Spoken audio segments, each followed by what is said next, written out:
د مرکز اسداباد په ګډون د اړوند ولسوالیو عیدګاهو کې د اسلامي امارت مسؤلینو او عامو خلکو له لوري د لوی اختر لمونځونه د امنیت په فضا کې ادا شول.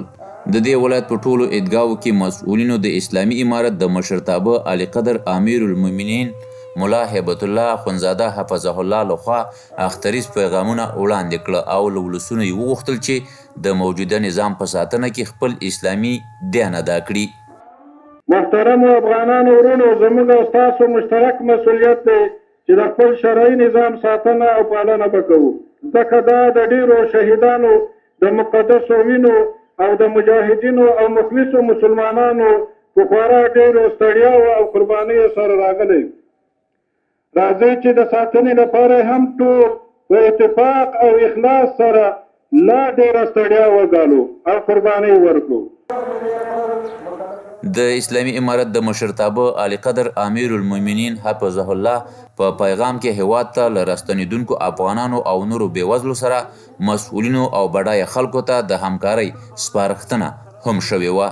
له ټولو سرمایهدارو افغانانو همداراز د اسلامي امارت له مسؤلینو څخه غواړم چې د اختر په مبارکو شپو ورځو کې د راستنېدونکو مهاجرینو، غریبو او بیچاره کورنیو حال واخلي او هغوی د اختر په خوشحالۍ کې له ځان سره شریک کړي. بل پلو د کونړ یو شمېر اوسیدونکو د اختر د لمانځه د ادا کولو وروسته له ملي ټلویزیون سره په خبرو کې له شته امنیت خوښي وښوده او په ټولو افغانانو یې د یووالي ټینګار وکړ.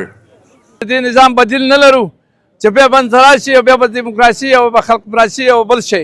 د ټولو ملتونو او پرګنو یووالی او اتفاق مقصد ده چې دا اتفاق شي او یووالی وکړي او خارجي لاسونه لنډ کړي په هر ځای کې په هر مقام چېرته څوک پیدا کېږي د هغې لاسونه لنډ کړي او خپل اتفاق اتحاد ته لاس واچوي.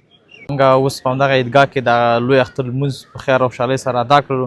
دا ډېر د خوښۍ او د ویاړ ځای دی چې ټول افغانان بیا ټول مسلمانان په یو ټغر سره راغونډ یو او اوس هم دلته دغه عیدګاه کې لمونځ وکړو.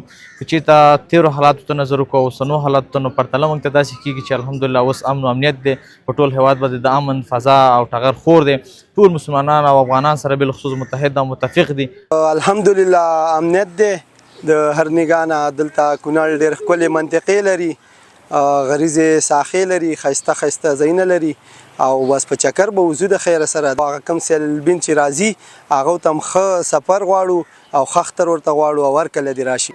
د یادولو ده په مرکز اسداباد او ټولو ولسوالیو کې د اختر لمونځونه په امنیتي فضا کې ادا شول او هیڅ داسې بده پیښه نه ده رامنځته شوې چې د ولسونو د ناهیلۍ سبب شي.